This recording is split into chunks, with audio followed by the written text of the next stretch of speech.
ప్రేమన్న దేవుని బిడ్డలారా, దేవాది దేవుడు మనందరి ఆత్మల కన్న తండ్రి మనల్ని ప్రేమించి మనకిచ్చినటువంటి ఈ చక్కనైన అవకాశమును బట్టి మొదటిగా తండ్రి అయిన దేవునికి క్రీస్తు ద్వారా కృతజ్ఞతా స్తుతి స్తోత్రాలు నేను చెల్లిస్తూ ఈ సాయం సమయపు ప్రత్యేకమైన బైబిల్ తరగతికి ఆన్లైన్ బైబిల్ తరగతికి చేరవలసిన ప్రియులైన మీకందరికీ ప్రభు అయిన యేసు క్రీస్తు నామములో శుభాలు వందనాలు నేను తెలియజేస్తూ ఉంటున్నాను. ప్రియులారా, గడిచిన వారంలో మనం ఆ! బైబిల్ గ్రంథం యొక్క పాతత అనేటటువంటి పాఠం నేర్చుకోవటం జరిగింది. బైబిల్ గ్రంథం ప్రపంచంలో మానవుల చేత విరచితమైన గ్రంథాల అన్నింటికి విభిన్నమైనది, ప్రత్యేకమైనది, అతీతమైనది అని మనము నేర్చుకొనుట జరిగినది.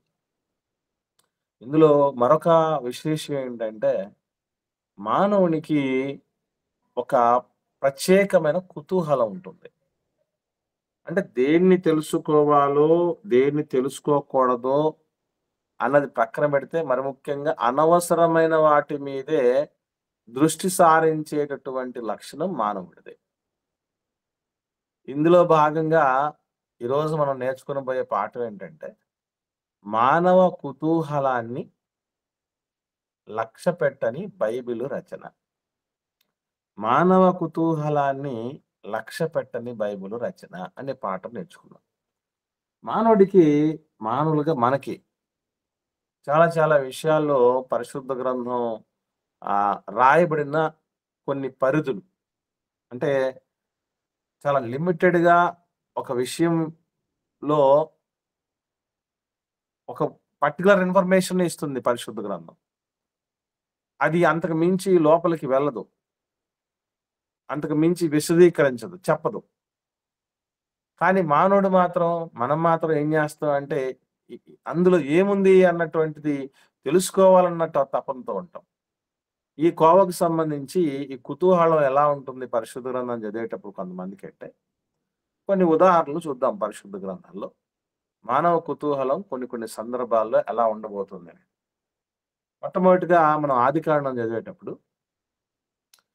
పంచకాండాల్లో మొదటి కాండం మనకు తెలుసు. కాండం అంటే నేను అర్థం చెప్పాను మీకు. ఎవరికైనా గుర్తుందా?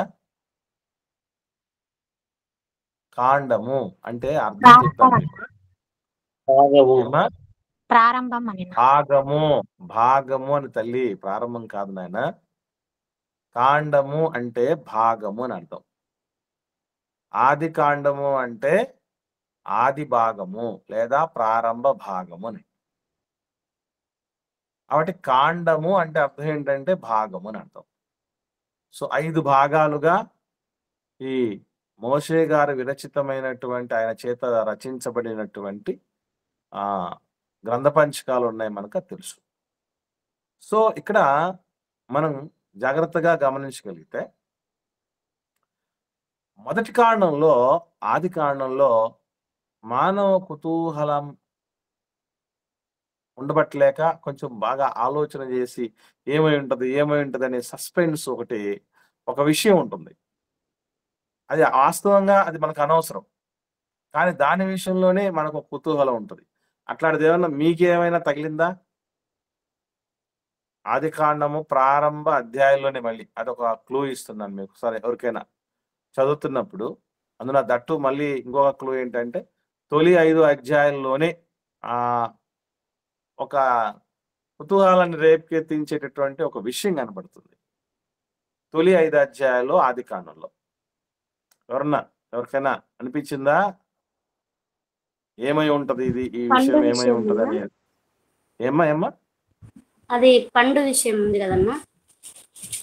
ఓకే, ఏంటి మంచి చెడులు చెల్లించి పండు విషయంలో అందులో మనకు ఏముందమ్మా కుతూహలాన్ని రేకెత్తించేది? అంటే సర్పము హవ్వమ్మ గారికి చెప్తుంది కదన్నా, చూడ్డానికి అది ఎలా బాగుంటుందని. అమ్మా ఓకే ఓకే, అదొకటి. ఇంకా దినాల గురించి ఏం తమ్ముడు? దినం అంటే అది భూదినాల, అది యాక్చువల్లీ వాస్తవంగా చెప్పాలంటే ఇది చాలా ఇంటలెక్చువల్ ఇష్యూ. దీని మీద ఇప్పటికీ ప్రపంచవ్యాప్తంగా ఉన్న పండితులందరూ కూడా ఆ దినాలు 6 దినాల సృష్టి ఉంది కదా! ఈ 6 దినాల సృష్టిలో అవి భూదినాల సృష్టా? లేదా విశ్వదినాల సృష్టా? విశ్వదినం అయితే ఇదెలా అవుతుంది? భూదినాలైతే అదెలా అవుతుంది? అనేటటువంటి ఒక ఇంటలెక్చువల్ రైవల్‌రీ దాని మీద ఒక చర్చాగోష్ఠి జరుగుతుంది. దాని మీద ఒక యుద్ధమే జరుగుతుంది. ఓకే. దానికంటే యెస్. అది అవసరమే మొత్తానికి. ఇంకా జీవవృక్ష ఫలాలున్నా అవి. జీవవృక్ష ఫలాలు చాలా అవసరమైనటివమ్మా. మానవ కుతూహలానికంటే అది మించినవి. చాలా అవసరమైనటివి. నేను ఇంక మీరు కొంచెం క్యాచీగా అనిపించట్లేదేమో నేను చెప్తున్నాను. ఇప్పుడు నాలుగో సరళా అధ్యాయం సిస్టర్ గారు మాట్లాడుతున్నాడు చూడండి. సరళా సిస్టర్ అమ్మ మాట్లాడండి అమ్మా. అమ్మ చెప్పండి అమ్మా.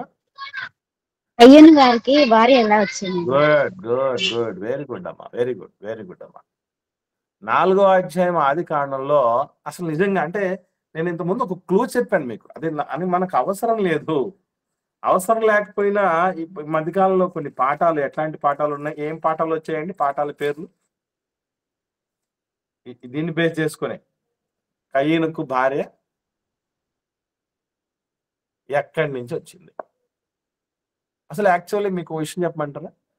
కయీనుకు భార్య ఎక్కడ నుంచి వచ్చిందో బైబిల్ చెప్పింది. మళ్ళీ చెప్తున్నా, బైబిల్ చెప్పేసింది అది. కానీ ఇక్కడ మనకు అసలు అక్కడ ఇంకా కుతూహలాన్ని రేకెత్తించే మానవ కుతూహలాన్ని కొంచెం అణుచుకోజాలని విషయం ఏంటంటే, ఇంతకు ఆమె ఎవరై ఉంటది? ఇప్పుడు చిన్న విషయం చెప్తుంది, మీకు అర్థం కావట్లేదు. మొదటి జంటకు ఇద్దరికి పేర్లు ఉన్నాయి కదండి. మొదటి జంట, భూమి మీద ఉన్న మొదటి జంట ఎవరండి? ఆదాము గారు, హవ్వమ్మ గారు. మన ఆది తల్లిదండ్రుల పేర్లు ఉన్నాయి కదా. ఇప్పుడు వాళ్ళ తర్వాత నెక్స్ట్ జంట అయి ఉంటే ఎవరు అయి ఉండాలి? నెక్స్ట్ జంట మనకు తెలిసి కయ్యేను గారు, కయ్యేను వాళ్ళ ఆవిడ, అంతే కదండి, వాళ్ళే అయి ఉండాలి. కానీ ఈ విషయమై మన వాళ్ళు ఏం ఆలోచన చేస్తున్నారంటే, కుతూహలం ఎలా ఉందంటే, అసలు ఆమె ఎవరు? ఆమె పేరు ఏమై ఉంటది? ఆమె తీరు ఎలా ఉంటది? ఆ మాటలు ఎట్లా ఉంటాయి? దీనితో వెళ్ళిపోతారు. కానీ మనకు కావాల్సిన ఇన్ఫర్మేషన్ ఏంటి? అసలు ఈమె ఎక్కడి నుంచి వచ్చింది అనేది మోస్ట్ వ్యాలిడ్ ఇన్ఫర్మేషన్. అది మనకు బైబిల్లో ఉంది. ఎక్కడి నుంచి వచ్చిందండి కయ్యను గారికి భార్య? ఆదాము సంతానంలో నుంచి వచ్చింది. ఆదాము గారిలో నుంచి రావటం అనేది జరిగిందని మనం ఎలా చెప్పగలం? కయ్యను గారు దేశదిమ్మరై వెళ్ళి తిరిగి వచ్చి వివాహం చేసుకుంటాడు కదనా. అప్పటికి వీళ్ళకు పిల్లలు అవుతారనా, విస్తరించి ఆ జనంలోనే ఆయన ఒక భార్య అవుతారు.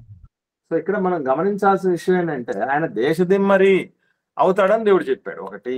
తర్వాత ఇంకొక విషయం ఏంటంటే, అసలు ఎంత కాలం దేశదిమ్మరిగా తిరిగాడు, ఈ మధ్యలో ఎంత గ్యాప్ వచ్చిందో, ఈ గ్యాప్ లో ఏమైపోయిందంటే, మనకు ఆదాము గారి గురించి చెప్పినటువంటి మాటలు ఏంటి?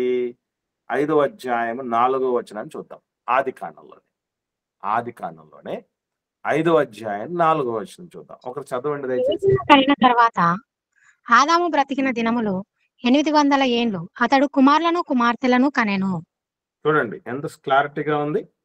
అతడు కుమారులను కుమార్తెలు ఎన్నేళ్ళు కన్నాడండి? అట్లాగా 800 సంవత్సరాలు కుమారులను కుమార్తెలను కంటున్నాడంటే చిన్న లెక్క చెప్తాను మీకు. అంటే ఎంతమందిని కనుండొచ్చు అని చెప్పడానికి ఒక రఫ్ క్యాలిక్యులేషన్స్ మనం ఆలోచన చేస్తే, చేతును కనే సమయానికి ఎన్నేళ్ళు వయసు అన్నట్టండి ఆయన రాయబడింది మనకు.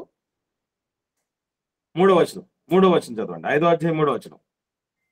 ఆదాము 130 ఏండ్లు బ్రతికి తన పోలికగా తన స్వరూపమున కుమారుని కని అతనికి షేతు అను పేరు పెట్టెను.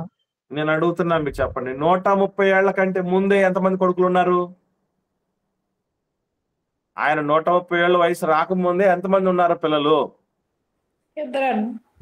ఇద్దరు ఉన్నారు కదండి. ఉన్నారు కదండి. అంటే 130 ఏళ్ల వయసు వచ్చే సమయానికి ఆదాము గారికి 3 పిల్లలు అనుకుందాం. ఒక 100 ఏళ్ల లోపలే 130 ఏళ్ల లోపే 3 పిల్లలు ఉంటే 800 సంవత్సరానికి ఎంతమంది ఉండొచ్చు?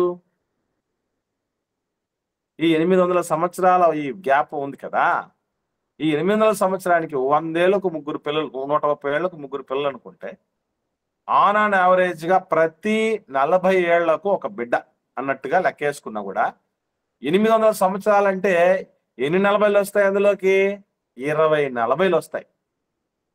20 40లు అంటే మళ్ళా ఏంటి? మళ్ళీ తరాలు మళ్ళీ వాళ్ళకు ఏమవుతారు? వాళ్ళకు వివాహాలు అవుతాయి కదా, వాళ్ళకు పిల్లలు పుట్టుకున్నారు. వాళ్ళకు పిల్లలు కలుగుతారు. అంటే ఈ సైకిల్ అంటే ఆదాం గారు చనిపోయే సమయానికి ఎంతో మంది సంతానం అయిపోయింది. ఇంకా క్లారిటీగా దేవుడు బైబిల్లో ఏం చెప్పాడు? అపోస్తలుల కార్యం 17వ అధ్యాయము 26 27 వచనాలు చూద్దాం. ఒకరు చదవండి దయచేసి. అపోస్తలుల కార్యములు 17వ అధ్యాయము 26 27 వచనాలు చూద్దాం. మరియు యావత్ భూమి మీద కాపురం నుండుటకు ఆయన ఒకరి నుండి ప్రతి జాతి మనుష్యులను సృష్టించి, వారు ఒకవేళ దేవునిని తడువులాడి కనుగొందురో ఏమో అని తన్ను వెదుకు నిమిత్తము నిర్ణయకాలమును వారి నివాస స్థలము యొక్క పొలిమేరను ఏర్పరచెను. ఇక్కడ చాలా క్లారిటీగా మనకి ఏముందండి? యావత్తు భూమి మీద అంటే నోదు దేశంలో ఉంది. అందులో ఆ నోదు దేశంలో ఉన్నటువంటి కయ్యను భార్య కూడా ఉంది కదా. కాబట్టి యావత్తు భూమి మీద కాపురం ఉండుటకు అంటే ఒక్కరి నుండే, అంటే ఆ ఒక్కరు ఎవరంటే మనకు తెలుసు, ఆదాం గారు.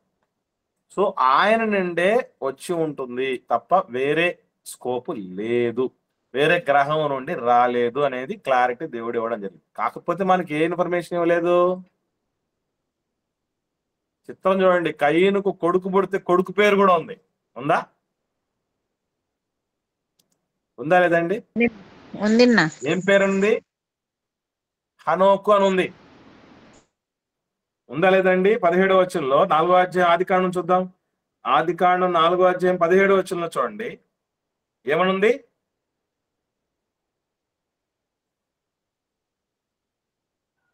ఆదికాండం 4వ అధ్యాయం 17వ వచనం. కయ్యను తన భార్యను కూడినప్పుడు ఆమె గర్భవతి అయి హనోకును కనెను. అప్పుడు అతడు ఒక ఊరి. ఓకే, చాలమ్మా. ఇప్పుడు చూడండి, నాన్న పేరు ఉంది, కొడుకు పేరు ఉంది, కానీ ఎవరి పేరు లేదు? భార్య పేరు లేదు. కయ్యను భార్య పేరు లేదు.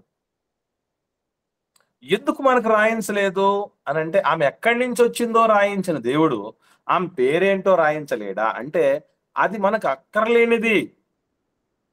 కొన్ని పేర్లు బైబిల్లో గొప్ప గొప్ప భక్తుల పేర్లే దేవుడు రాయించాల. కొన్ని పేర్లు చెప్పండి, గొప్ప భక్తుల భార్యల పేర్లు లేనటువంటి కొందరు భక్తులు ఉన్నారు. యోబు భార్య పేరు ముఖ్యంగా రాయబడలేదు. వెరీ గుడ్ అమ్మా. యోబు గారి భార్య పేరు రాయబడలేదు.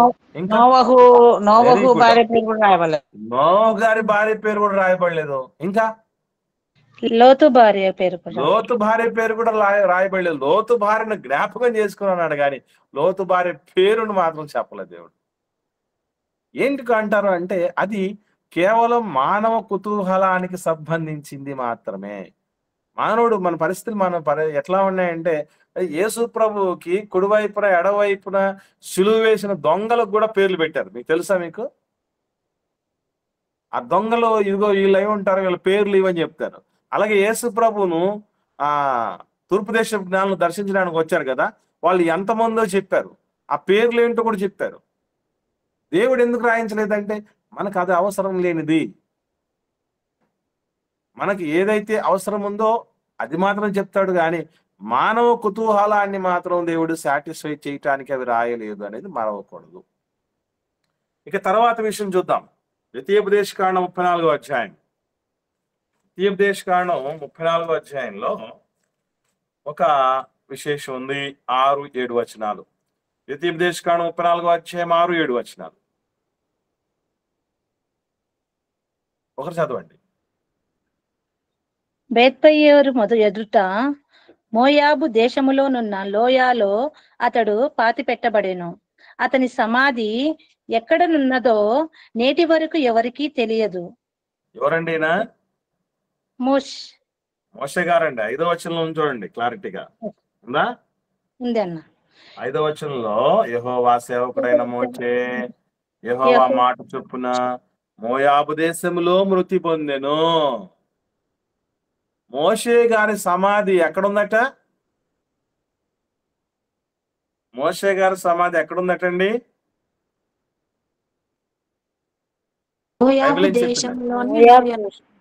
మోయాబు అని ఉంది కానీ ఎక్కడ పాతి పెట్టినా తెలియదు. దేశంలో దేశం పేరుంది. ఇప్పుడు ఫర్ ఎగ్జాంపుల్ ఒక వ్యక్తి సమాధి భారతదేశంలో ఉంది అన్నారు అనుకోండి, భారతదేశం చిన్నదా అండి?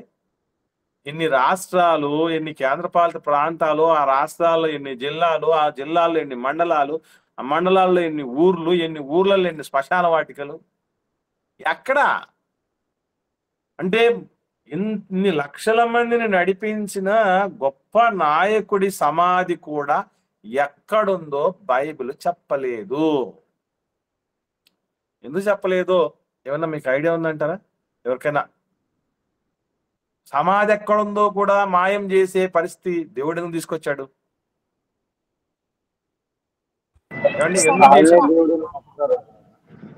Very good, very good brother. అసలు వాస్తవంగా మనం ఆలోచన చేస్తే మోషే గారి ఇన్స్పిరేషన్ మామూలుది కాదండి.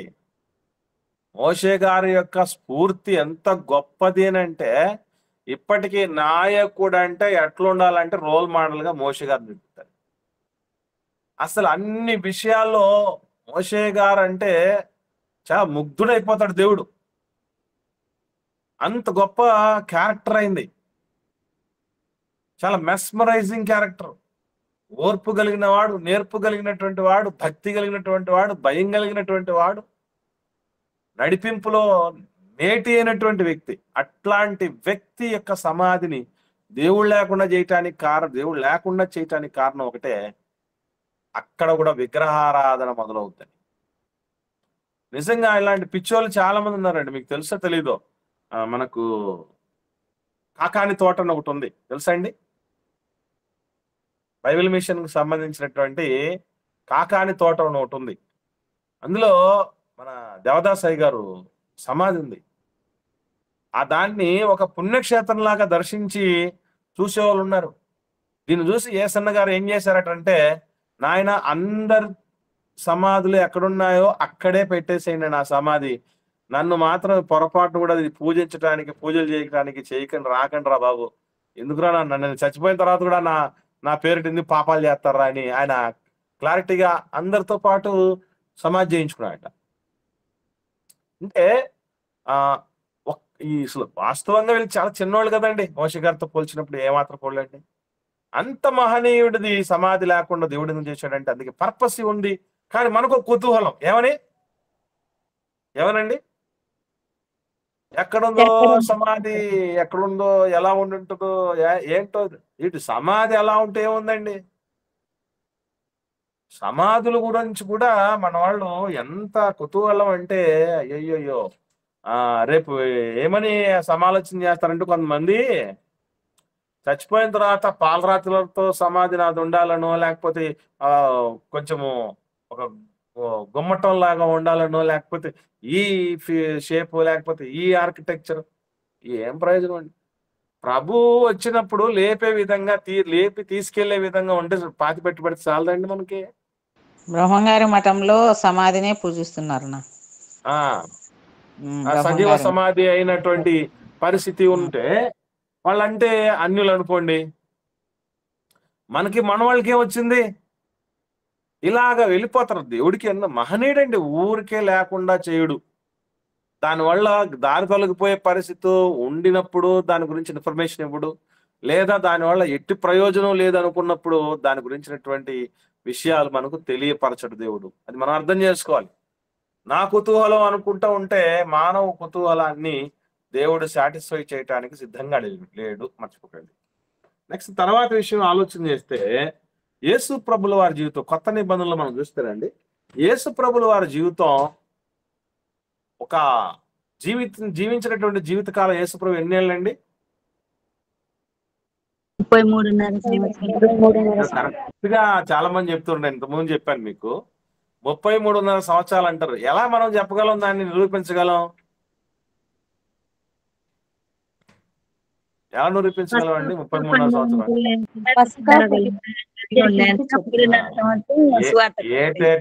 ఏటేటా పస్కా పండుగ అనేది జరుగుతూ ఉంటుంది. యేసు ప్రభుల వారు బ్యాప్టిజం తీసుకున్న తర్వాత 4 పస్కా పండుగలు కనబడతాయి. ఎస్పెషల్లీ యోహాను సువార్తలు కనబడతాయి. ప్రతి పస్కాకు 1 సంవత్సరం గ్యాప్, అంటే 4 పస్కాలంటే ఈ మధ్యలో అంటే మొదటి పస్కా ప్రారంభమయ్యే సమయానికి మిడిల్లోంచి ప్రారంభమైంది అనుకున్నా, చివరి పస్కా ప్రారంభమైన తర్వాత మిడిల్లోనే యేసు ప్రభును సిలువేశారనుకున్నా, మనకు దాదాపుగా ఒక 3 years పక్కా 3 సంవత్సరాలు 30 ఏళ్ల వయసులో బ్యాప్టిజం తీసుకున్నాడు ఆయన. 3 సంవత్సరాలు ఫుల్, 4 సంవత్సరాలు అయితే చెప్పలేము, అలాగని 3 సంవత్సరాలు మాత్రమే అని కూడా చెప్పలేము. కాబట్టి మధ్యస్థంగా దాన్ని విడమర్చడం జరిగింది. కానీ అందుకే మనం ఎప్పుడైనా యేసు ప్రభు జీవించిన కాలం ఎంత అంటే 33.5 అనకూడదు. ఏమనాలండి? ఏమనాలి చెప్పండి? దాదాపు 33. అంతే, సుమారు, దాదాపు, రమారమి ఇంత అని చెప్పాలి తప్ప 33.5 బద్దలు కూడా చెప్పకూడదు. మనకి ఎక్కడ లేదు బైబిల్ అలాగా. ఓకే, బానే ఉంది. ఈ 33.5 సంవత్సరాలలో సుమారుగా ఉన్నటువంటి ఈ జీవిత కాలంలో ఎంత మిస్ అయింది? యేసు ప్రభు జీవిత కాలంలో ఉన్నటువంటి ఆ ఏజ్ లో ఎన్ని సంవత్సరాలు దేవుడు గ్రంథస్థం చేయలేదు తెలుసా? ఎవరికైనా ఐడియా ఉందండి? ఎన్ని సంవత్సరాలు యేసు ప్రభు జీవిత చరిత్రలో అసలు మనకు వాటి గురించి చాలా లైట్ గా, చాలా తక్కువగానే అయిపోతాయి. చాలా సంవత్సరాలు ఇవి. దాని గురించి ఎవరికైనా ఐడియా ఉందా? 12 సంవత్సరం వరకు ఉందన్నా. ఓకే అమ్మా. తర్వాత లేదన్నా. ఏ వయసు దాకా లేదమ్మా? ఏ వయసు దాకా లేదు? 30 సంవత్సరాల వరకు. 30 సంవత్సరాల వరకు లేదు. 12 నుంచి 30 వరకు అంటే ఎన్నేళ్ళు? 18 సంవత్సరాలు. 18 సంవత్సరాలంటే యేసు ప్రభు జీవించినటువంటి జీవిత కాలంలో సగం కంటే ఎక్కువ. అవునా కదా? సగం కంటే ఎక్కువ అండి. 18లో 36 అవుతాయి కదా సగం అంటే. 36 ఏళ్ళు జీవించునుంటే దానికి సగం అంటే 18. 36 ఏళ్ళు కూడా కాదు కదా. అంటే more than 50% of the life span of Jesus Christ. యేసుక్రీస్తు ప్రభుల వారి యొక్క జీవిత కాలంలో 50% కంటే ఎక్కువ. ఆ 50% కంటే ఎక్కువ ఉన్న ఈ టైంని సింపుల్ గా దేవుడు ఏం చెప్పాడు తెలుసా? ఒకసారి చూద్దాం. లూకాసు వార్త 2వ అధ్యాయము 41-42 వచనాలు చూద్దాం. లూకాసు వార్త 2వ అధ్యాయం. ఈజీగా ఈ రెఫరెన్స్ గుర్తుపెట్టుకోవడానికి ఉంటాయండి. ఒక చిన్న విషయం చూడండి. 41-42 వచనాలు, 51-52 వచనాలు. ఈ 2 వచనాలు ఒక్క నిమిషం అక్క. ఈ 2 వచనాలు లూకాసు వార్త 41-42 వచనాలు, 51-52 వచనాలు. ఇవి 2 కూడా మనకు ఒక ఇన్ఫర్మేషన్ ఇస్తాయి. ఏంటి అని అంటే ఇప్పుడు చదవండి. ఆయన తల్లిదండ్రులు ఏటేటా యెరూషలేమునకు వెళ్ళుచుండువారు. ఆయన 12 ఏండ్లై ఉన్నప్పుడు ఆయన పండుగను ఆచరించుటకై వాడుక చొప్పున వారు యెరూషలేమునకు వెళ్ళిరి. ఈ 2 వచనాల్లో మనకు 2 ఇన్ఫర్మేషన్లు ఉంటాయి. చెప్పండి, ఏంటి 2 ఇన్ఫర్మేషన్స్ చెప్పండి. ఏటేటా యెరూషలేముకు పోయేది ఒకటి, పండుగ ఇంకా క్లారిటీ ఉందక్క. పస్కా పండుగకు ఏటేటా వెళ్తారు ఒకటి. రెండవది యేసు ప్రభువుల వారికి 12 ఏళ్ల ప్రాయం ఉంది అప్పుడు. ఆ ప్రాయంలో అంటే ప్రతి సంవత్సరం పోతూ ఉన్నారు, కానీ 12 ఏళ్ల ప్రాయంలో జరిగిన ఇన్సిడెంట్ రాయించారు. ఈ 2 ఇన్ఫర్మేషన్ అలా ఉన్నాయి. అలాగ ఉంచండి. ఇప్పుడు 51-52 వద్దాం. అంతటా ఆయన వారితో కూడా బయలుదేరి నజరేతునకు వచ్చి వారికి లోబడి ఉండెను. ఆయన తల్లి ఈ సంగతులన్నిటినీ తన హృదయంలో భద్రము చేసుకొనెను. యేసు జ్ఞానమందును వయస్సునందును దేవుని దయయందును మనుషుల దయయందును వర్ధిల్లుచుండెను. ఈ 2 వచనాలలో ఉన్న ఏజ్ గ్యాప్ ఎంత తెలుసండి? సాక్షాత్తు 18 ఏళ్ళు. 18 సంవత్సరాలు ఉన్నాయి 2 వచనాల్లో. ఎలా చెప్పగలం? 12 ఏళ్ల ప్రాయంలో ఉన్నప్పుడు నజరేతుకి వెళ్ళిపోయాడు, అమ్మ నాన్నకు లోపడ్డాడు. లోపడిన తర్వాత నెక్స్ట్ ఏం జరిగింది? వాట్ నెక్స్ట్ అంటే దానికి ఆ 18 ఏళ్ల ప్రాయానికి 52వ వచనమే జవాబు చెప్తుంది. 52వ వచనమే జవాబు చెప్తుంది. ఏమని? యేసు జ్ఞానమందును వయస్సునందును దేవుని దయందును మనుషుల దయందును వర్ధిల్లుచుండెను. ఎన్నేళ్ళు? 18 ఏళ్ళు. 18 సంవత్సరాలండి. ఆ తర్వాత ఏం జరిగింది? మళ్ళీ బయటికి వచ్చినటువంటి యేసుప్రభుల వారు బయటకు వచ్చినటువంటి విషయం, ఇంకా ఆయన అందరికి బాగా విత్తమైనటువంటి విషయం వచ్చేసరికి ఆయన ఏజ్ ఎంత చెప్పడం జరిగింది. మార్కు సువార్త ఆయన ఎక్కడి నుంచి వస్తున్నాడు, ఏం సంగతి అనేది కూడా ఉంది చూడండి. మార్కు సువార్త 1వ అధ్యాయంలో 9వ వచనం. ఆ దినములలో యేసు గలిలయలోని నజరేతు నుండి వచ్చి యోర్దానులో యోహాను చేత బాప్తిసము పొందెను. చూడండి, బాప్తిసం ఎక్కడి నుంచి వచ్చి బాప్తిసం తీసుకున్నాడటండి? గలిలయలోని నజరేతు నుండి వచ్చి అంటే యోర్దానులో 12 ఏళ్ల ప్రాయంలో ఎక్కడికి పోయాడు? 12 ఏళ్ల ప్రాయంలో ఉన్నప్పుడు ఎక్కడికి వెళ్ళాడండి? యోర్దానుకు వచ్చి నాజరేతు. నజరేత్కి వెళ్ళాడు. 12 ఏళ్ల ప్రాయంలో ఉన్నప్పుడు నజరేత్కి వెళ్ళాడు. ఇప్పుడు 30 ఏళ్ల ప్రాయంలో ఎక్కడి నుంచి వస్తున్నాడు? బాప్తిసం తీసుకోవడానికి ఎక్కడి నుంచి వస్తున్నాడు? నజరేతులో నుంచి వస్తున్నాడు. అంటే 12 ఏళ్ల ప్రాయంలో నజరేత్కి వెళ్ళిపోయి 30 ఏళ్ల ప్రాయంలోకి వచ్చేసరికి కూడా నజరేతు నుంచి వస్తున్నాడు. అంటే ఈ 18 ఇయర్స్ నజరేతులోనే యేసు ప్రభుల వారు జ్ఞానములో, వయసులో, దేవుని దయలో, మనుషుల దయలో వర్ధిల్లుతూ ఉన్నాడు అనేటటువంటి విషయం మాత్రమే చెప్పాడు దేవుడు.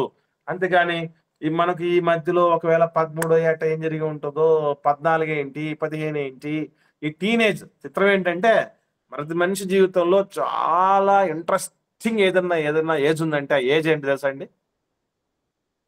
టీనేజ్. అసలు 12 దాటిన తర్వాత ఏమో ఏజ్ వస్తుంది. అది 12 అయిపోయిన తర్వాత నెక్స్ట్ ఏజ్ టీనేజ్ అండి, 13 కదా. ఈ టీనేజ్ లో కూడా ఏం జరిగిందో మనకు తెలియదు. బ్రో టీనేజ్ లో ఉన్నప్పుడు ఫ్రెండ్షిప్ చేశాడు ఎవరితో, నిన్న అమ్మాయి గర్ల్ ఫ్రెండ్లు ఏమన్నా ఉన్నారా, ఏమన్నా ఫ్రెండ్షిప్ ఎవరితో చేశాడు, ఇది ఉంటది మనకు. ఆ కుతూహలం ఎట్లా ఉంటది అంటే మన బాల్యం గురించి, ఎదుటివారి బాల్యం గురించి తెలుసుకోవాలని ఉంటాం. మరి ముఖ్యంగా అసలు పెద్ద పెద్ద సెలబ్రిటీల బాల్యాలు, ఆ ముందు జరిగినటువంటి విషయాలన్నీ కూడా చెవులు రిక్కించి విని తెలుసుకోవాలనుకుంటూ ఉంటారు. కానీ దేవుడు వాటిని రాయించలేదు అని అంటే మనకి ఏం అవసరమో అది మాత్రమే అందించి మిగతా వాటిని స్కిప్ చేశాడు.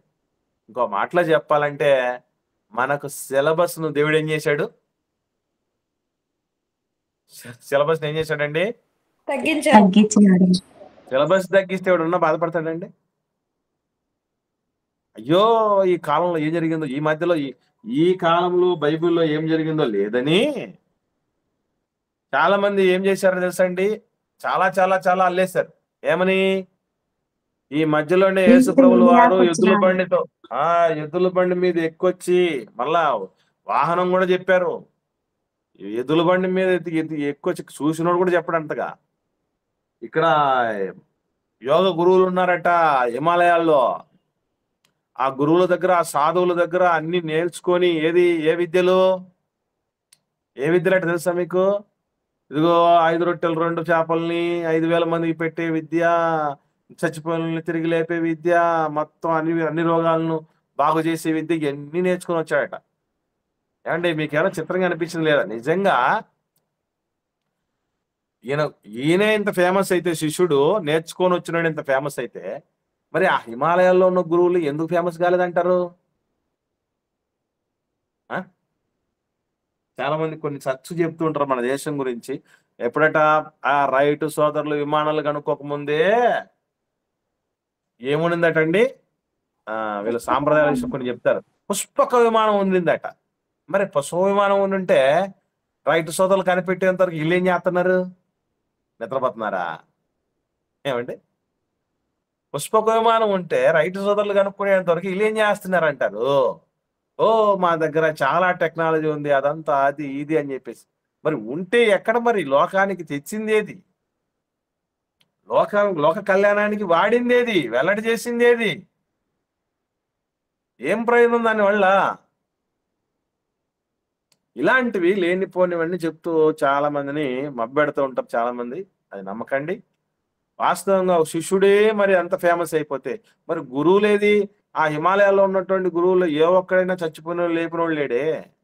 ఏదన్నా ఆ అవయవాల లోపాలతో పోయినటువంటి వాళ్ళు, రోగాలతో పోయినటువంటి వాళ్ళు బాగు చేసే వాళ్ళు లేరే. ఉండుంటే ఫాలోయర్స్ ఎవరికి ఎక్కువ ఉండాలి? గురువుకుంటారా, శిష్యుడుకుంటారా? ఏమండి? గురువుకి అంటారా? అన్నా. గురువు గారికే ఉంటారు. ఎందుకంటే శిష్యుడు గురువు కంటే గొప్పడు కాలేడన్నాడు కదా ప్రభు. మరి అంత గొప్ప గురువులకి ఎంత ఫాలోయింగ్ ఉండాలి? ఏం సంగతి? వాళ్ళు ఒక మతం స్థాపించి ఉండగలగాలి, వాళ్ళకి మార్గం పెట్టి ఉండాలి, ఆయన గురించి ఎంతో అనుచరులు మంది రావాలి. వావ్, ఎంతో ఉండాలి కదా. యేసుప్రభు వారు నిజంగా అటు నేర్చుకొని వచ్చుంటే ఎవరి దగ్గర నుంచి నేర్చుకొని వచ్చాడో క్లారిటీగా చెప్పాడు. మా గురువు గారి దగ్గర, మా హిమాలయాల్లో ఆ సాధువు దగ్గర నేర్చుకున్నాను. నేర్చుకుంటే చెప్తాడు. ఆయనకి ఏమి అరమరికలేవు. ఎందుకు? నా తండ్రి దగ్గర నేను నేర్చుకున్న విషయాలు నేను మీకు చెప్తున్నాను, కొత్తగా ఏం చెప్పలేదు. ఆయన ఏం చెప్పాడో అది మీకు చెప్తున్నాను. నిజంగా అలా నేర్చుకొని ఉంటే ఆయన చెప్తాడు. ఎవరు మోసం చేసే మోసగాడు కాదు ఆయన. ఏదున్నా చెప్తాడు ఆయన. తెలుసా మీకు? ఏదున్నా చెప్తాడు. చెప్పకుండా ఎట్లుంటాడు? లోకం పుట్టినది మరుగు చేయబడిన సంగతులు చెప్పడానికి నేను వచ్చానన్నాడు. నేను పలానా గురువుల దగ్గర నేర్చుకొని వచ్చానని చెప్పేటటువంటి మాట అంత గొప్ప విషయం చెప్పను ఉంటాడేంటి? తెలియని మాటలు, చేతగాని మాటలు ఎవరైనా మాట్లాడు. కాబట్టి యేసు ప్రభు యొక్క ఈ మధ్యలో ఉన్నటువంటి ఈ 12 ఏళ్ల నుంచి 30 ఏళ్ల వయసులో ఉన్నటువంటి విషయం ఎక్కడికి పోయాడో బైబిల్ చెప్పలేదు అన్నది అక్షర దూరం, సత్య దూరం. కాకపోతే ఆ టైంలో ఏం చేశాడు అనేది మాత్రం చెప్పలేదు పరిశుద్ధ గ్రంథం. ఎలా ఉండింది ఆ సిచ్యువేషన్ అనేది మనకు అవసరం లేదు. ఇది మానవ కుతూహలం. ఇట్లా ఉంటే మనం ఏం చేయలేము. అప్పుడు ఏమై ఉంటుంది, ఆ టైంలో ఏమేం చేస్తుంటాడు, ఈ టైంలో ఏం చేస్తుంటాడు. సిలబస్ తగ్గించాడు, దేవానికి స్తోత్రం అనుకోవాలి. ఈ 66 పుస్తకాలకే మనం ఏం భయపడుతున్నాం? ఏమండి మీరు ఆదికాండం మరి విన్నారో లేదో నాకు తెలియదు కానీ 93 ఎపిసోడ్లు ఉన్నాయండి. సువార్త పత్రికలు ఎవరైనా ఎన్ని ఉన్నాయి తెలుసా అండి? ఎన్ని పాటలు అయ్యాయి తెలుసా మీకు? సువార్త పత్రికలు వివరణ ఎన్ని పార్ట్స్ అయ్యాయి? ఎవరు గుర్తులేదా? మాట్లాడట్లేదు. లేకపోతే లేదన్నాను చెప్పండి. అంటే మీరు ఎక్కువ చూడట్లేదు, వాకప్ చేయట్లేదని అర్థం. 301 భాగాలు ఉన్నాయి. 301 భాగం ఉన్నాయమ్మా. 301 భాగాలు సువార్త పత్రికలు వివరణయి. తర్వాత ఇప్పుడు నిర్గమకాండం వివరణ జరుగుతుంది. నాకు అనిపిస్తూ ఉంటది ఇవన్నీ వివరించడానికి టైం ఎంత అయిపోతుందో. మరి జీవితంలో పాటించేది ఎప్పుడు, ఏ టైం, ఏం పరిస్థితి, మీరు కూడా ఎన్ని ఆలోచన చేస్తున్నప్పుడు మనం ఎప్పుడు నాయన ఇవన్నీ చేసేది అన్నటువంటి ఆలోచన వస్తూ ఉంటుంది కదా. కాబట్టి ఉన్నదాన్నే మనం చేసుకోలేకపోతే ఈ 18 ఏళ్ల ప్రాయంలో యేసు ప్రభువుల వారికి ఉన్నటువంటి విషయం, అందుకే క్లారిటీగా బైబిల్లో ఒక మాట రాయబడింది. యేసు ప్రభు చేసిన కార్యములు అనేకములు ఉన్నాయి. వాటన్నింటిని వివరించి రాస్తే ఏమవుద్దటండి? భూలోకమే సరిపోదట. భూలోకమే సరిపోదట. అలా రాయబడిన పుస్తకాలను పేరిస్తే భూలోకంలో సరిపోదట. ఇంకా నాకు స్పేస్ కావాలంటదట. అంతుంది మరి ఆయన గురించి. 4 సువార్త పత్రికలు చూసి ఓ సింతేనా అనుకోకూడదు. అద్భుతంగా ఉన్నాయి. నేను ఆ 301 ఎపిసోడ్లు కూడా చిన్న చిన్న విషయాలు చెప్పుకుంటూ వచ్చాను అంతే.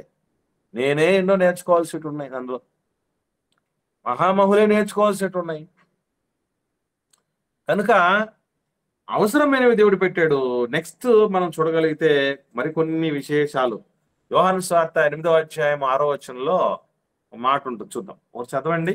యోహాను సువార్త 8వ అధ్యాయము 6వ వచనం. వ్యభిచారం మందు పట్టబడిన స్త్రీ సందర్భంలో అక్కడ జరిగినటువంటి విషయం చదవండి. ఆయన మీద నేరం మోపవలెనని ఆయనను శోధించుచు ఈలాగు అడిగిరి. అయితే యేసు వంగి నేల మీద వ్రేలితో ఏమో వ్రాయిచుండెను. వారు ఆయన చాలక్క. ఇక్కడ వారు యేసు ప్రభువుల వారు ఏం చేశారటండి ఈ సందర్భంలో? నేల మీద రాస్తున్నాడు. నేల మీద రాస్తున్నాడు. ఏం రాస్తున్నాడు? ఏమో రాస్తున్నాడు. ఏమో రాయిచున్నటండి. ఏమో రాయిచును అన్నదానికి మన వాళ్ళు భాష్యం, మన ఊరికే ఉండం కదా మనం. అంటే దేవుడు రాయించకపోయినా నేను ఊరుకోను, నేను ఏదో ఒకటి కల్పించేస్తా. ఏం చేశారట? మీలో పాపము లేని వాళ్ళు మొదట రాయి వేయండి అని యేసు ప్రభు అంటే, పెద్దవాడు మొదలుకొని చిన్నవాడు వరకు అందరూ రాళ్ళు అక్కడ పడేసిపోయారట. ఎందుకు పోయారట తెలుసా? ఎందుకు పోయారు తెలుసా మీకు? అక్కడ ఏం చేస్తున్నాడు యేసు ప్రభు వారు? పాపాలు పాపాలు రాస్తున్నారట. ఆ రాస్తున్న పాపాలన్నీ చూసి భయపడిపోయి బెంబెలెత్తిపోయాడు. ఏంటి పాపాలు రాసి గాని భయపడిపోయాడు మనిషి? అంత సులభం కాదండి. చిరుతపులి మచ్చలను పోగొట్టుకోలేదట. కూసు దేశస్థుడు తన నలుపును పోగొట్టుకోలేడట.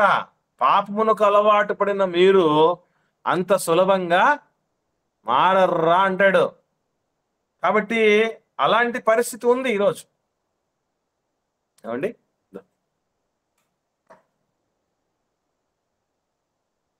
అలాంటి పరిస్థితులు ఉన్నాయి. కాబట్టి పిల్లరా, దేవుడు ఏదైనా ఇప్పుడు మన సమరయ స్త్రీ ఉంది, కుండ వదిలిపెట్టేసి వెళ్ళిపోయింది కదా. ఆ కుండని ఏమంటారు తెలుసా అండి? పాపం అనే కొండ వదిలిపెట్టిపోయిందట అంటారు. ఏమండి, ఇన్ని రాయించిన దేవుడు ఆ కొండ అంటే పాపం రా అని రాయించడేటండి? ఆ రాసిన వాళ్ళ పాపాలంటే ఎప్పుడా దేవుడు? అది కూడా కష్టమా? తర్వాత మనకు ఈ మంచి సమరయుడి సందర్భంలో 2 కాసులు ఇస్తారు కదండి.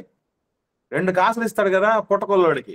ఆ 2 కాసులు ఏంటి విన్నారు? అది పాత నిబంధన కొత్త నిబంధన. అబ్బా, పాత నిబంధన కొత్త నిబంధన ఇట్లాంటివన్నీ ఇంటే మనకి ఏమనిపిస్తుంది అంటే, మర్మ బోధకులు అందరు ఇక్కడ వచ్చారా బాబు అనుకోండి. ఇది మానవ కుతూహలం. కాసులు అంటే కాసులు అని అర్థం. తెరకాసులు ఏం లేవు అందులో.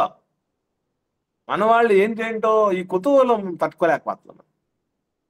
ఏమంటే ఏమో రాయొచ్చు నేను అన్నటువంటి దాన్ని, ఏమో అంటే పరిశుద్ధాత్ముడే ఏమో అని రాయిస్తే అన్నీ తెలిసిన ఆయన నీకు మనకు ఏమోలే మనకెందుకు అనుకోవాల్సిందే. అక్కడ మిగతా ఎన్నున్నాయి విశేషాలు, దాని మీదకి పోదు ఆసక్తి. దేని మీద పోద్ది? ఆ ఏమో అన్న దాని మీదకి పోద్ది. అసలు పాపం లేనోడి మొదట రాయేటువంటి ఏంటి అర్థం? ఎప్పుడైనా డౌట్ వచ్చిందా మనకి? ఎప్పుడైనా చదివేటప్పుడు నేను అడుగుతున్నా, మీరు చెప్పండి. ఎప్పుడైనా ఈ సందర్భాన్ని చదివేటప్పుడు మీలో పాపము లేని వాడు మొదట రాయి వేయాలి అన్న మాటకి అర్థం ఏంటి అని డౌట్. అందరూ పాపులే అన్న. ప్రతి ఒక్కరు పాపం. అందరూ తప్పు చేసిన వాళ్ళే. నో నో నో కాదమ్మా. ఇంకా అసలు ఆ సందర్భం, ఆ మాట మాట్లాడిన ఉద్దేశం ఏంటి ప్రభువు? ఇంకో విషయం నేను ఇంకొక మాట అడుగుతున్నాను. ధర్మశాస్త్రంలో వ్యభిచారం పట్టబడిన వాళ్ళని రాళ్ళు చంపాలంటే యేసు ప్రభు వారు కొత్త విషయం చెప్తున్నాడేంటి? ధర్మశాస్త్రాన్ని మీరినట్లేదు అక్కడ. దేవుడు ఎప్పుడైనా రాళ్ళు పాపము లేనోడు వెయ్యాలని ఉందా బైబిల్లో? ధర్మశాస్త్రంలో చెప్పాడా? నేను అడుగుతున్నాను, చెప్పండి. దాని అర్థం ఏంటి అని అంటే, పాపము లేనోడు అంటే ఏమండి? మీరు ఒకసారి చెప్పండి. ఒక సీన్ ఆఫ్ ఇన్సిడెంట్ అంటారు కదా, అక్కడ అఫెన్స్ జరిగినటువంటి సీన్ ఆఫ్ అఫెన్స్ అని అంటారు కదా. నేరం జరిగిన చోట పాపము లేనోడు అని ఎవరు అనొచ్చు చెప్పండి?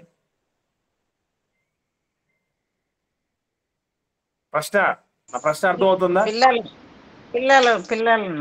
పిల్లలు ఇంకా ఇంకా ఇంకా నేరం చెయ్యని వారు. నేను చెప్తున్నదే జనరల్ అమ్మా. నేరం చెయ్యనోడు అంటే అర్థం ఏంటి అంటే, ఎవరమ్మా? అన్యాయం చేయని వాడు. ఇక్కడ ఒక చిన్న విషయం చెప్తాను, మీరు గమనించండి. బేసికల్లీ 3 ఉంటారండి.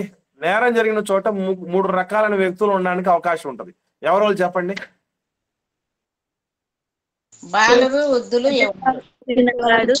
అది కాదమ్మా, అది కాదు. ఇంకా ఇంకా నేరస్తుడు, సాక్షి.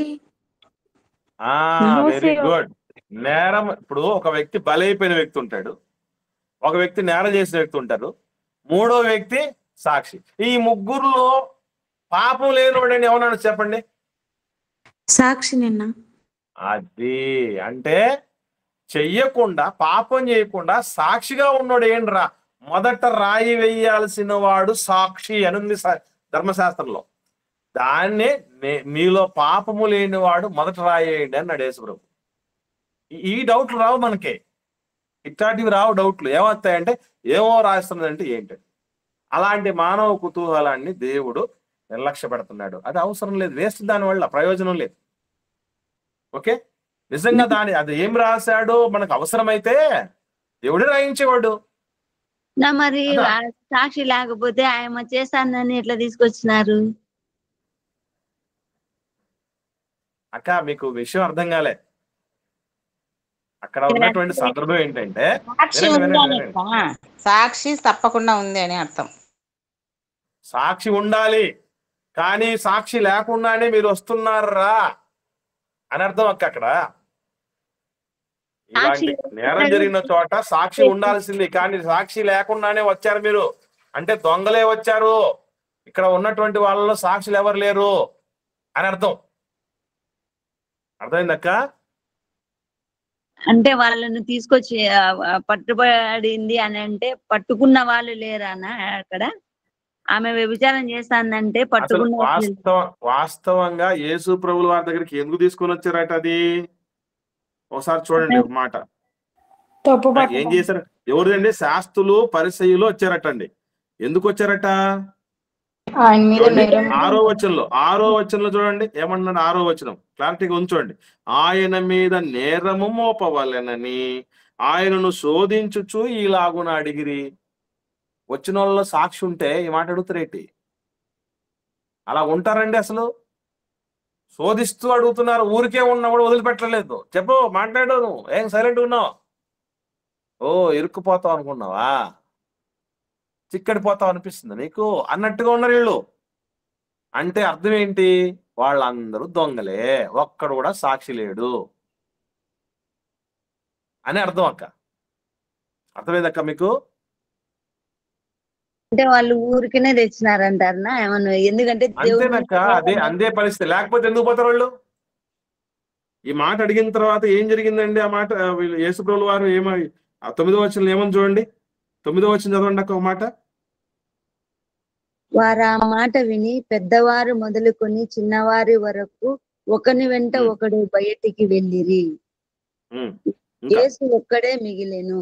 ఆ స్త్రీ మధ్యను నిలవబడి వారు ఆ మాట విని అన్న దగ్గర ఫుట్ నోట్ లో ఒక మాట ఉంది, అది కూడా చదవండి అక్క.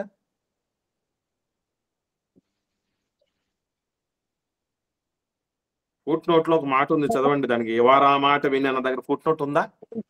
వారై ఏమైపోయారట వాళ్ళు? మనస్సాక్షి చేత గద్దింపబడిన వాళ్ళంటే వీళ్ళు ఎవరై ఉంటారు మీరు చెప్పండి? అబద్ధం చెప్పిన వాళ్ళకి మనస్సాక్షి గద్దిస్తాది నా ఇది తప్పు అని. అది అర్థమైందక్క ఇప్పుడు? ఓకేనా, క్లారిటీ వచ్చింది. Okay right, very good. Okay, ఇకపోతే మరికొన్ని విషయాలు మనం చూడగలిగితే యేసుప్రభు 2వ రాకడ ఉందండి. యేసుప్రభు 2వ రాకడలో యేసుప్రభు వచ్చినప్పుడు ఆయన ఎట్లా ఉంటాడు, మనం ఎట్లుంటాం?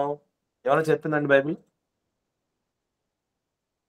యేసుప్రభు 2వ రాకడ జరిగినప్పుడు ఆయన ఎట్లా ఉంటాడు అనేది బైబిల్ చెప్పిందా? మనం ఏమైపోతాం? మనం కూడా ఎట్లుంటాం? ఎట్లా మారిపోతాం? ఏ షేపులోకి, ఏ రూపంలోకి వస్తాం? ఏమన్నా బైబిల్ చెప్పిందా? అక్షయ రూపం దాల్చుకుంటామని చెప్పాను. ఓకే, ఇంకా చూద్దాం ఒకసారి. అసలు ఆ విషయం నిజంగా యోహాన్ గారు మాట్లాడుతూ ఏం చెప్తారంటేనండి, చాలా విచిత్రంగా అనిపిస్తుంది. అది చూద్దాం. యోహాన్ రాసిన మొదటి పత్రిక 3వ అధ్యాయం 2వ వచనం. యోహాన్ గారు రాసిన మొదటి పత్రిక 3వ అధ్యాయం 2వ వచనం చదువుతాం.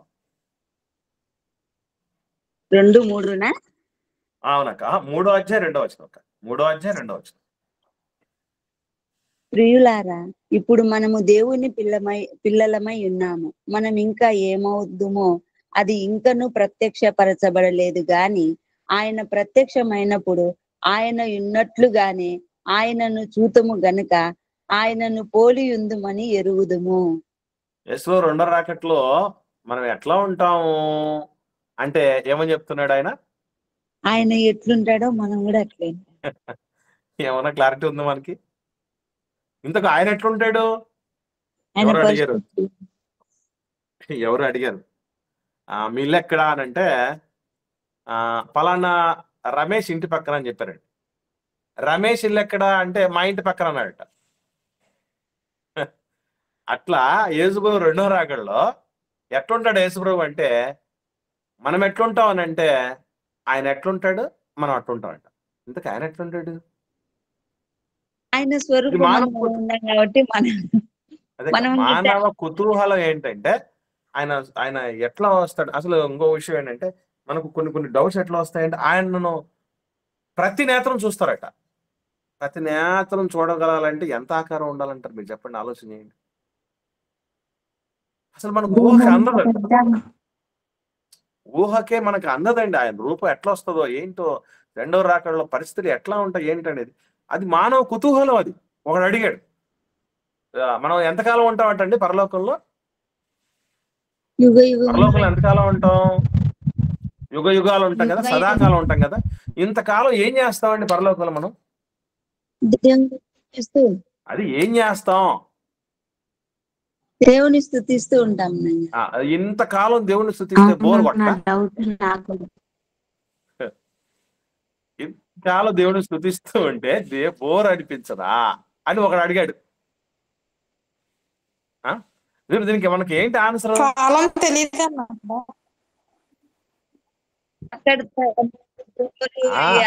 అసలు యాక్చువల్లీ మాటలు చెప్పాలంటే అక్కడ మనకు పరిస్థితులు ఏ విధంగా ఉంటాయో, ఎలా టైం బార్ అయిపోతుందో ఆ విషయాలన్నీ కూడా ఏది మనకు చెప్పలేదు. అసలు సస్పెన్స్ అంటే దేవుడి నడిపింపే పెద్ద సస్పెన్స్ అండి. ఎన్ని మలుపులండి నడిపించేటప్పుడు, 40 ఏళ్ళ అక్కడ ప్రయాణాల్లో ఇశ్రాయేల్ నడిపించేటప్పుడు కావచ్చు, ఆ ఫరో దగ్గరికి తీసుకెళ్లేటప్పుడు కావచ్చు, దేవుడు తీసుకున్న నిర్ణయాలు కావచ్చు, వాటి పర్యవసానాలు కావచ్చు, ఆద్యంతం సస్పెన్స్ థ్రిల్లర్ అండి. కాబట్టి మానవ కుతూహలం ఇవన్నీ కోరుకుంటుంది. ఎట్లా ఉంటాడో ఏంటో పరలోకంలో, మనకు బోర్ అనిపిస్తుందా, ఇంతకాలం ఏం చేస్తూ ఉంటాం, స్తుతి అని అనుకుంటూనే ఉంటావేనా? ఏం చేస్తాం మనం? ప్రార్థనలేనా? ఎంతకాలం చేస్తాం? ఇన్ని పరిస్థితులు ఉన్నాయి. అది మానవ కుతూహలం. వాస్తవం ఏంటంటే దేవుడు దేనికోసం రాయించాడట గ్రంథాన్ని? ఒక్క మంచి మాట చూద్దాం. పేతురు గారు రాసిన 2వ పత్రిక 1వ అధ్యాయము 2-3 వచనాలు కలిసి ఉంటాయి, చూద్దాం. ఇందులోనే మనం దాన్ని ఎక్స్ట్రాక్ట్ చేయాలి. నేను చదువుతాను, అందరు తీయండి. పేతురు గారు రాసిన 2వ పత్రిక 1వ అధ్యాయం 2-3 వచనాలు. తన మహిమను బట్టి, గుణాతిశయమును బట్టి, మనలను పిలిచిన వాని కూర్చిన అనుభవ జ్ఞాన మూలముగా ఆయన దైవశక్తి, జీవమునకును భక్తికిని కావలసిన వాటన్నిటినీ మనకు దయచేయుచున్నందున. ఏం కావాలంటే మనకి ఏం కావాలంటే దైవభక్తి కావాలా?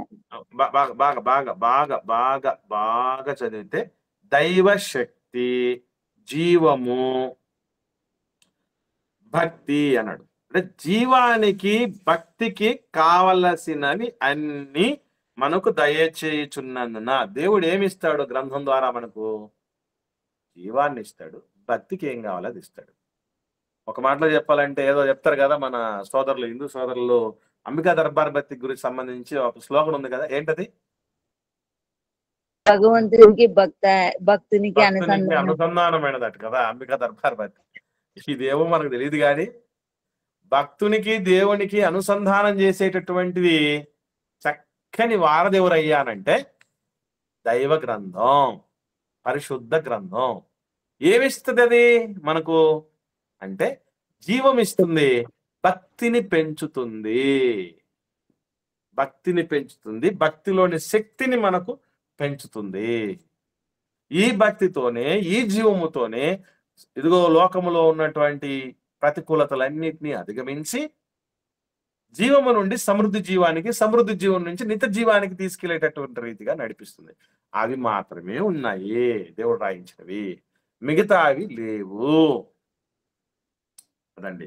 కాబట్టి మానవ కుతూహలాన్ని లక్ష్యం చేయని బైబిల్ రచన.